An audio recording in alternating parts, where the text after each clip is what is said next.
All right. So, what does derating mean? What's the word when you put somebody down? That's degrading. Degrading, yeah. De-escalate. No, I'd rather degrade.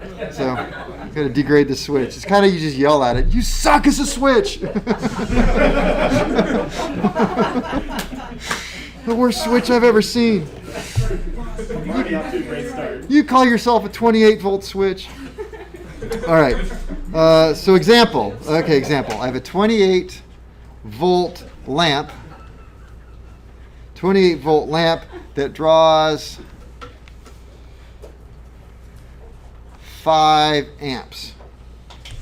What switch do I want to use? Or what is my D rating? 8. Okay, so I've got 28 volt lamp. I have a D rating factor of 8. All right, so it's 5 times 8 equals 40 amps. That's how that works. So you just so it's confusing because it says D rating, but you really multiply it to get the amperage. So I'm going to be looking for a switch that doesn't say 5 amps. I need a switch that, oh, holy crap. So, this is kind of cool, so I'll tell you. So, my wife is at this charity auction thing, and I didn't get to go, but I was kind of interested in what happened. And so, wow. So this place in Lodi that deals with, I don't say troubled teens, but yeah, that's really what it is. They're called the 180 Teen Center. Oh, Hannah knows what it is. So anyway, they have this charity auction nights. They're a big fundraiser, and they auction off things like there was like a mountain adventure. You can go camping for this guy would take you on Mount Shasta, climb Mount Shasta. There's another one for a cabin, and so they contacted me and said, "Will you fly? I mean, would you be interested in like taking somebody for an airplane ride?" And I'm like, "Yeah, sure. I figured it'd be worth a couple $100 or something." My wife just texted, so it's like $4,400 on that. Wow. So, yeah. So it's like, $4,400? no, they did. So I will volunteer my time, my plane, my gas, and I will take 2 people for a ride up to 3 hours, and then somebody else donated $200 for food. So they'll fly to Harris. I'll fly them to Harris Ranch, or 3 hours in my plane to get them to Calabasas or something, so you can get on to LA. So how much is that going to cost you to volunteer your time with gas and flying? Well, you figure in a plane, I'm going to burn $50 per hour of just gas, just period. I mean, that's just the cost. Sounds like my truck. Sounds like my truck. But if you actually, okay, so for IRS purposes, you look at a plane like that, you figure out when the TBO of the engine is, how much a new engine is. So that's cost per hour for the engine, and then the same for the propeller, and just those 2 things, and then just throw in a little bit extra for fuel, oil, tires, stuff like that. It's about $250 an hour to fly my plane. Is that about what you figure? Sounds right, real close. Yeah. Assuming nothing breaks. Assuming nothing breaks. So it's like Uber, but for planes. And you hit so many hours with private pilots, you couldn't charge anything for passengers. Oh, yeah, you can't charge anything. I'm not charging. Nope, it's 100% for free. So. Tax write-off, right? Yeah. So it's tax write-off. I also do. I have signed up for Angel Flights. I haven't done any of those yet, but I do a lot of pilots and paws, where you go pick up animals that are in kill shelters, and so I've done a lot of that with my airplane. I go down to Fresno, and so Fresno is a big kill place for animals, and so what they'll do is they'll find. I'll just say it's a German Shepherd, and there's a German Shepherd rescue place, let's say in Napa, and so somebody who likes German Shepherds will go get the Shepherd out of the shelter, bring him home, put it on the board, make contact with the place in Napa, and now we just got to get that dog from here to there. Okay. So I've done, I had crates just stacked to the top with cats in them one time, So 2 times. Home plants, not like wild animals. They're domestic, yeah. Yeah, I had a lion once and a bear. And sounds like you pick up some animals. It's like, man. So anyway, I just said that because my wife just texted me, and I was just really shocked. Didn't you take someone else? I thought you... Oh, Hannah's been on a Pilots and Paws. I forgot. You want to tell them about Pilots and Paws? What'd we do? I remember holding that puppy and it had worms. It didn't have a worm. You said it had a tick. It had a tick, that's right. I think it had. But I thought you took up someone for the angel. I haven't done angel flights yet. Oh, okay. Okay, let's see. How about if it's a 28 volt motor? Daring parachute. Motor. Actually, I wrote, what is the largest motor a 28 volt 10 amp switch can handle? But that's kind of going backwards, and that's kind of weird. But I guess we could do that.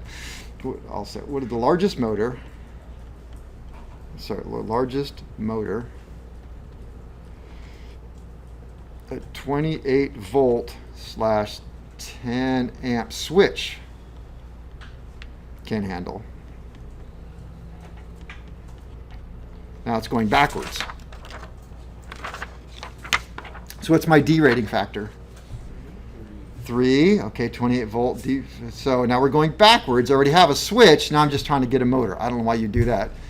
The switches are hard to find and motors aren't. I don't know. So we just go backwards. So that would be 10 divided by 3 equals 3.33 amps. Would be the amperage. So we could also figure out then, oh, we could do that. So how many horsepower would that be?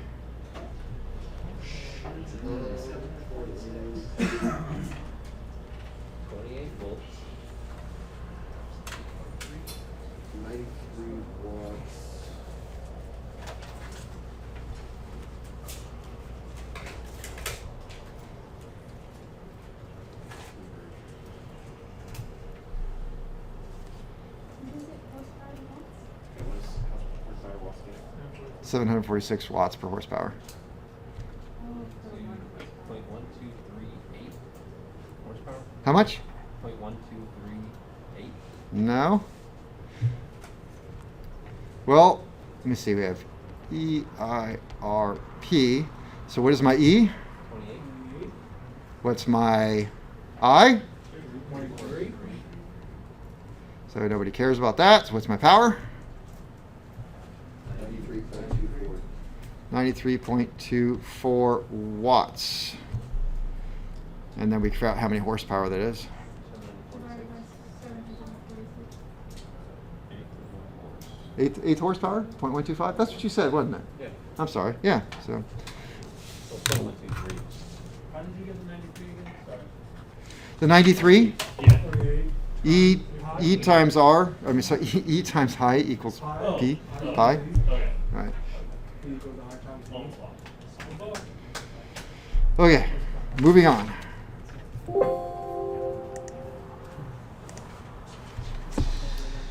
Switch material.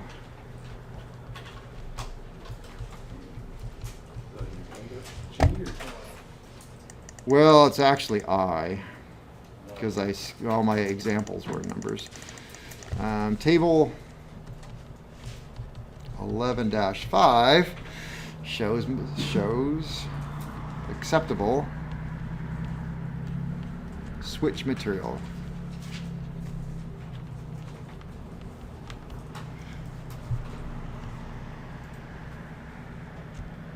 And going over here, oops, wrong one. 11.5. There we go.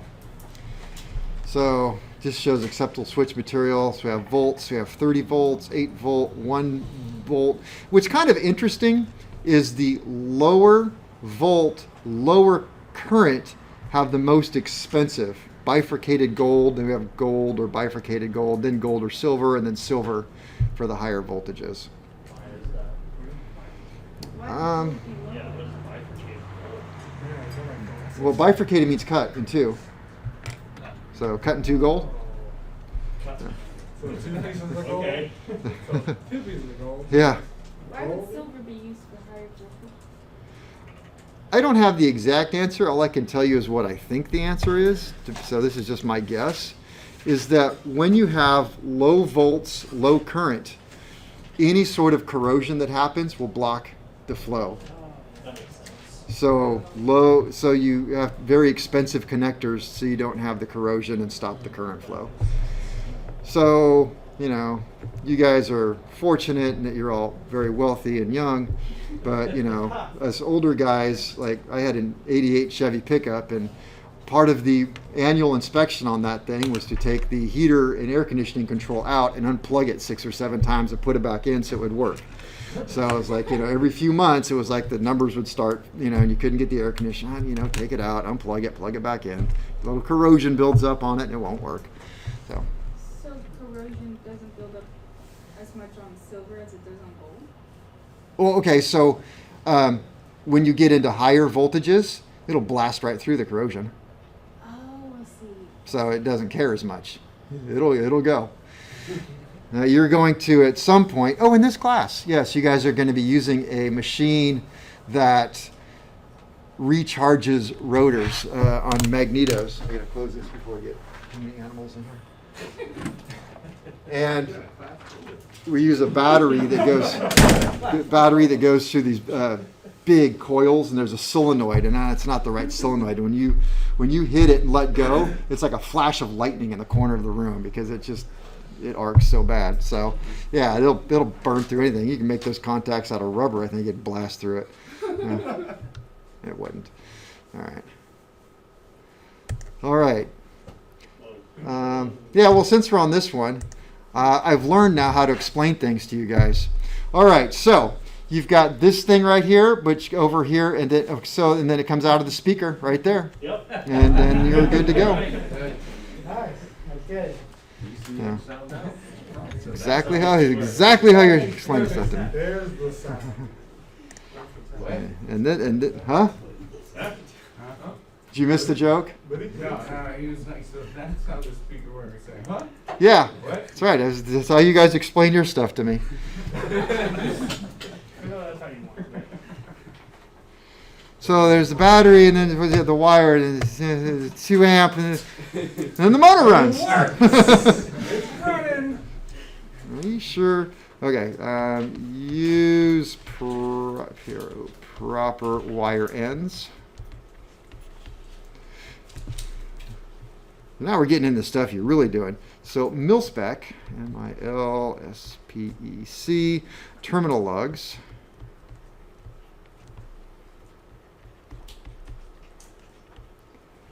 That's my daughter.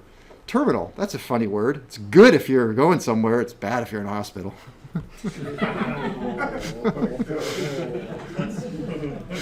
So always back for Kate. I mean, it's not like true. It's just. Less good.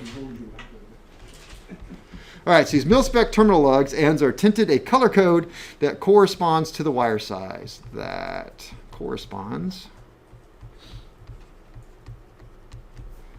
to the wire size. Or combination of wires. Because if you're using 2 wires, well, then you need a bigger one. So, or combination.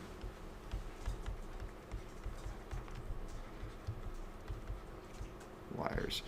All right, so red is for 22 to 16 gauge. We have blue, which is 16 to 14 gauge, and yellow is the big one. 12 to 10 gauge. After 10 gauge, they're not color coded. Just copper. They're not necessarily copper. They're just metal with nothing on them. And why would that be? Yeah. I was gonna ask a question. Okay. So your tools are often also color coded as to the size of terminal that you're using to crimp it. So if you're crimping a blue one, you put it in the blue dot on your tool and crimp it. So these red, blue, and yellow, you actually have a plier type thing. Well, some people do that crimp. So These don't have color. okay, so Oh, sure. this is not necessarily aviation grade. And there's a reason. Now you might think it is. Now this one has 2214 and 1210 on it. Klein tools are electric. So in aviation, I do see people using those. Do you use the expensive ratchet ones? Yeah. Okay. So what are those things about? $150 a piece or something? I don't have them. They're Depends on the brand. yeah. I don't think I have a picture of them, but In aviation, we actually, so those are like more automotive, household, and aviation, and we have some across the street. I just didn't think to bring it. We have ratcheting types. So you put the connector in. Do I have one? Haha, picture. And a vidya. I love King of the Hill, sorry. Is that Utu? The guy's got pretty nails. That's a big ass. Hi, this is Jenny. I'm avionics tech at Steiner, and today we're going to go through some basics of terminal crimping. We do this daily, and some of you home builders, it may be a new skill. We're going to save you some of your supplies that get sacrificed to the learning curve. Hopefully we can keep that to a minimum by giving you the basics here. This is the standard crimper that we have at Steiner, and so that's what I'm going to show you. There are different models available out there, but this is a sturdy, good quality crimper that we use daily and have good luck with. So you can see the jaw here has a red, a blue, and a yellow, and those are to designate the sizes of your terminals. You'll see there's red, blues, and yellows of the terminals for the different sized wires that you'll be using. I'm going to show you on yellow, only because it's bigger and it's easier to see what's going on. It's going to be a little harder to crimp, but we'll get through that. The jaws are different on the front and the back. I'm going to show you. It's important that you know the difference and what they do. That's a source of confusion for some. You'll see, this will be the front side. It has a flat, a curve, and a flat. And of course it gets smaller with the different sized grooves here. The top, same thing, a little smaller, a little harder to see, but it's a flat, a curve, and a flat. The back side is different in that you'll notice how it's just a smooth curve. And the top is a very shallow, smooth curve also. So there is a difference, and I'm going to show you what that does in the crimp and why there is that difference. With the yellow, I've got a 10 gauge wire, and I've got it stripped back just enough so when you put the wire in the barrel, it will just protrude out the end. Not too much. You don't want it sticking out into the terminal end here, or you're going to be putting a bolt and a nut or whatever. You don't want to get it in the way, so keep that right at the edge. It won't go any further with it this length because you'll see a groove right in the center of the barrel here, and it is catching the insulation there, and so it won't go any further through. And that's about what you want to see when you stick the wire back for your connection here. I'll show you how to line up the terminal in the crimp. You place it in the jaw that's appropriate for the size terminal that you have. This one being yellow, and put it in the yellow space. The back side here, you want to make sure that it's lined up flush, that you just have a little bit of the barrel showing out the back side. Out the front, you'll see just the plastic part of the barrel showing, and that the whole metal barrel is completely inside the jaw, and that's what you want. All right, I'll hold that in place while I put the wire in, and just see that it is again just sticking out the back side, just enough to see it. And to crimp these larger gauges, I will press it against the table a lot of times. So that's what I'll do here. You can hear it ratcheting as it's getting tighter. And that last ratchet will then release it. Alright, and what we have in the back side with the smooth curve, you'll see it crushes the barrel around the wire evenly, and the other side, you'll see that it has encased the insulation, but not gouged into it. It hasn't crushed it. And then it pinches on either side of it. Okay, and that is what you want to see in a crimp, and that is the difference between the front and the back. I've got one that I crimped earlier and cut away the yellow insulation so that you can see it a little bit better, what it's actually doing on the insulated side. It's not gouging it, it's not crushing it, it's just around it and pinched on both sides. And this end is pressed flat, evenly across. And that's where it's grabbing the actual wire. Okay? And I also crimped one without a wire in it. It's a little easier to see how the difference of the front and the back of the crimp acts on the terminal. Nice, evenly pressed on this side. And this side leaves space for the insulated wire. And it's pinched on either side. And that's going to be the same with whatever size crimp you're making. Alright, I hope that sheds some light on crimping. You notice how these are... Hi. Hi. I like her. You notice how the colors are translucent? You can see through them. Yeah. And you know how automotive you can't? That's how you know the difference. What? Wait, They can. Yeah, There's ones Which that you ones can are buy. you using? Yeah, what do you, Huh? The ones I Ones that have we are use, the or same, ones that I exactly the use. same. yeah. Most automotive cheap ones are not. You can't see through them. Cheap Yeah, ones. the cheap. Oh, Yeah. well, maybe The that's cheap why. I ones. don't know. Yeah, if you're using MS quality or aviation quality, you're always going to be able to see through them. So, the giveaways. All right. I have a question. Yeah.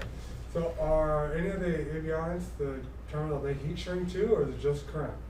Do you heat shrink the plastic also around it? Well, a lot of them will put heat shrink on top. A lot of them will then solder a little bit and then put heat shrink on the whole thing. So it just depends on how far you're going. What do you guys, just crimp or heat shrink? Crimp.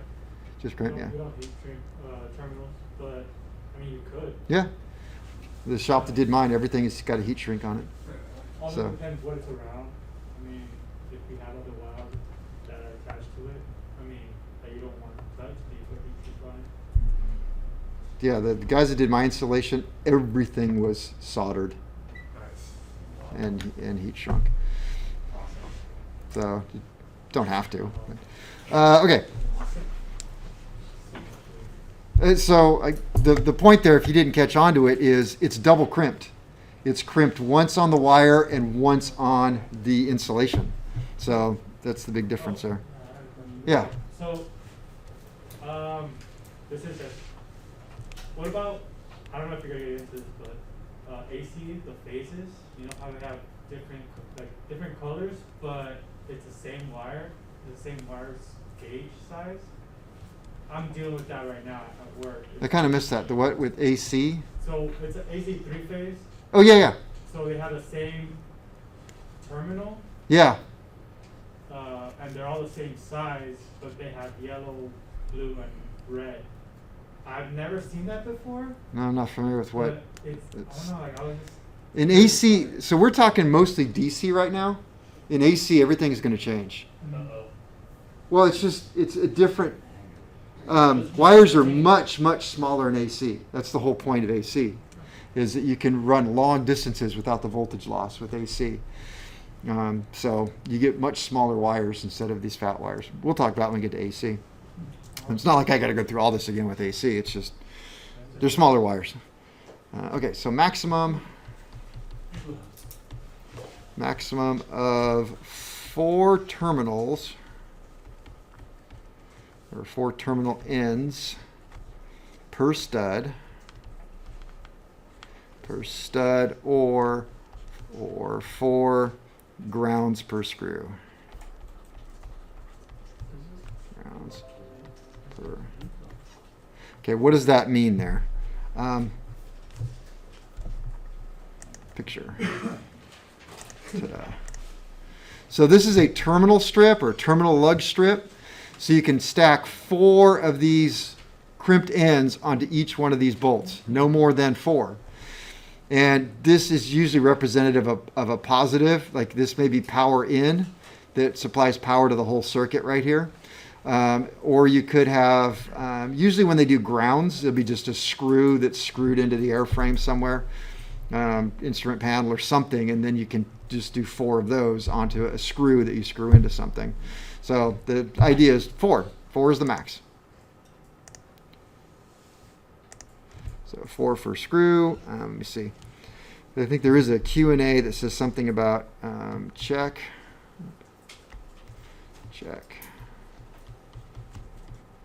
That terminal strip. Check that terminal strip studs do not rotate.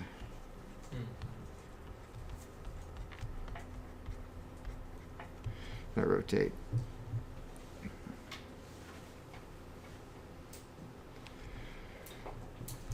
Let me see.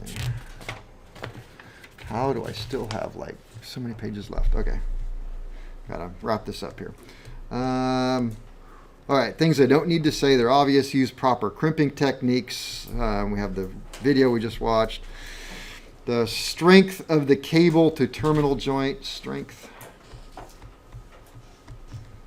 to cable. Let me see. Strength of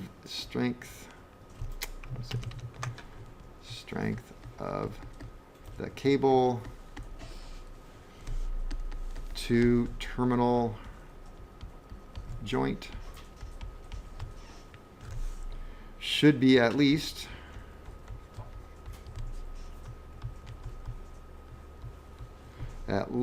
equal to the tensile strength of the cable. At least equal. I'll put to cable strength to cut out a word. Finish lecture. Oops, I didn't mean to do that. It's doing it on its own. Doing it on its own.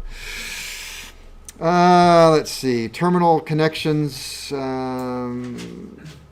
Barrier type terminal strips are made of strong paper-based phenolic. Phenolic is like a it's kind of not, it's a plastic, but not quite a plastic. Most terminal ends for aircraft are the ring type as opposed to hook or slots that come loose. So if you have the slotted type that go into something, nope, we use the solid ring type that you have to go over and then the nut goes down on it. What was the phenolic thing? I remember seeing it on the Q&A. Phenolic it's a material, it's a man-made material. It is an insulating material. It's this gray stuff right here is probably a phenolic. It's a plastic-ish kind of thing. Usually it's brown in color, but just figure a brown plastic. So we had the insulating grip, barrel, tongue. We had those we talked about. We talked about that. There was a Q&A question that talks about when you're using these type of cannon plugs. I don't think they call it the cannon plug in your Q&A. I think they call it an MS fitting of some sort. But it talks about so this obviously screws into this, and this is obviously made in Mexico. Viva la Mexico. So it talks about, should this ring here be the positive side or should this be the positive side? Well, if you think about it, if I dropped a nut or touched this with my wrench and it was positive, would that be a problem? No. Nope. If I dropped a nut on there or a wrench, would that be a problem? So I don't want this to be the positive. I want this to be the positive and this to be the negative. And that was one of your Q&A questions.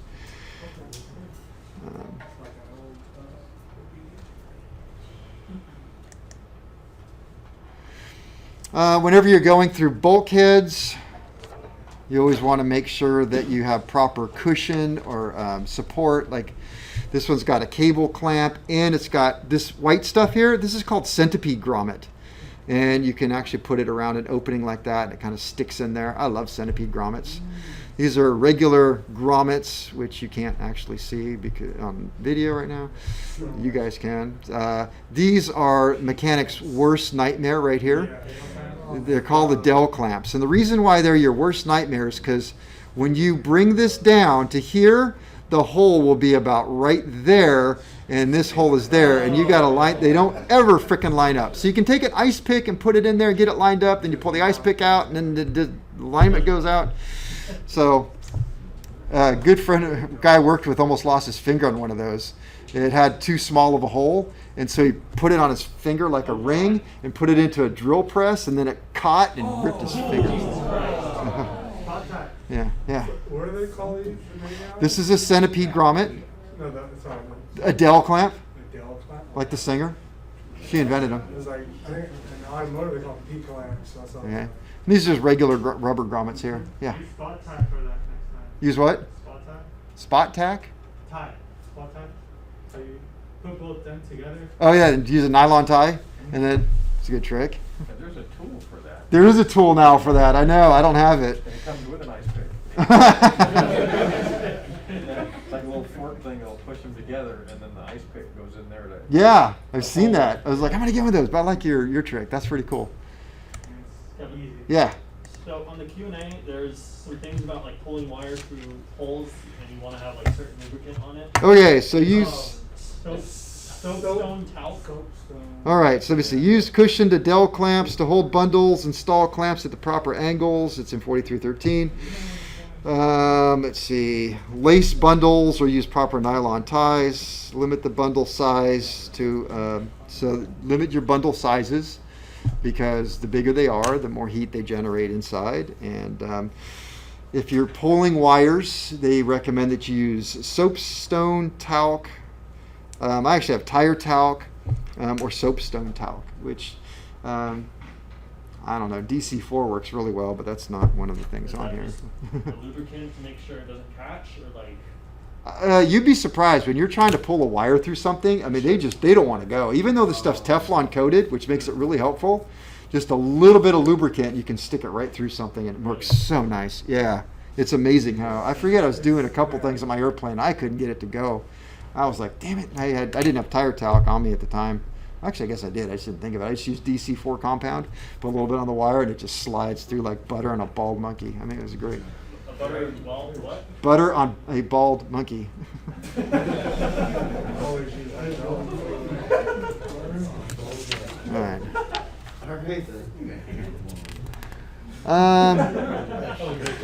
Okay, and then I'll just leave you with this point here, and then we'll do a little bit more review in the last few minutes. But there are several Q&A questions that talk about bonding.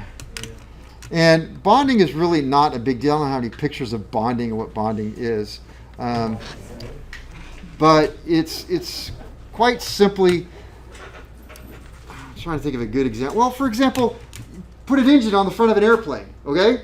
That engine sits in rubber motor mounts so that it protects vibration. The vibration engine doesn't transfer to the airframe. Well, how well is that electricity going to travel through the rubber motor mounts? Okay. It's not. So the engine is no longer bonded. So we need to bond the engine to the aircraft. So right there you will take a piece of, it's usually like braided stainless steel, braided copper, and it just will go from the engine to the airframe. I had an airworthiness directive on my aircraft required an extra bonding wire to go from the alternator to the engine. I've seen pads for air conditioning mounts and stuff where it's isolated because of vibrations. Anywhere you have something that is not electrically connected to the aircraft, bonding strap. I've even seen it on control surfaces that move because you don't want it bonding through a hinge point, so they'll run a loop. Yeah. Are bonding wires and ground wires the same thing? Yeah, I would say it's synonymous. It's the same thing. Yeah, ground strap, bonding wire. Yeah, same thing. So, all right. Any other questions out of your Q&As that you're like, I think I covered them all pretty well? Yeah. Because I'm skipping like a page here, but it was that.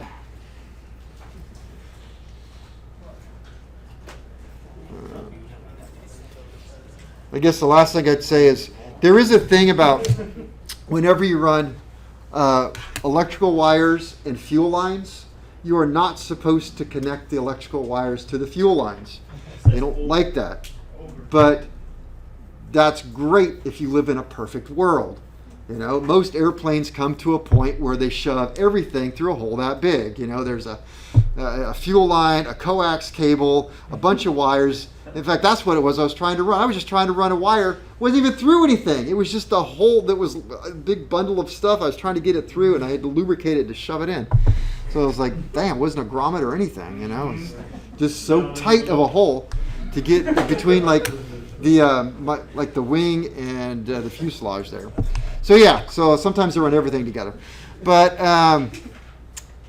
you are not supposed to run electrical wires under fuel lines. And I kind of remember that, think about, well, if a fuel line gets a hole in it, it will drip fuel onto the electrical cable, which can eat up the insulation and cause problems. If you run an electrical wire on top of it and electrons fall out, it's not going to damage anything with electrons falling out onto the fuel line. Don't think sparks, that's different, but They are negative. yeah, so they're just negative, so that's not good. But again, perfect world. If you were to go out there right now and look at every single plane in the world, you would find at least one. Ah! You ran a cable next to a fuel line. Yep, they sure did. And that would talk to the factory. Call Wichita.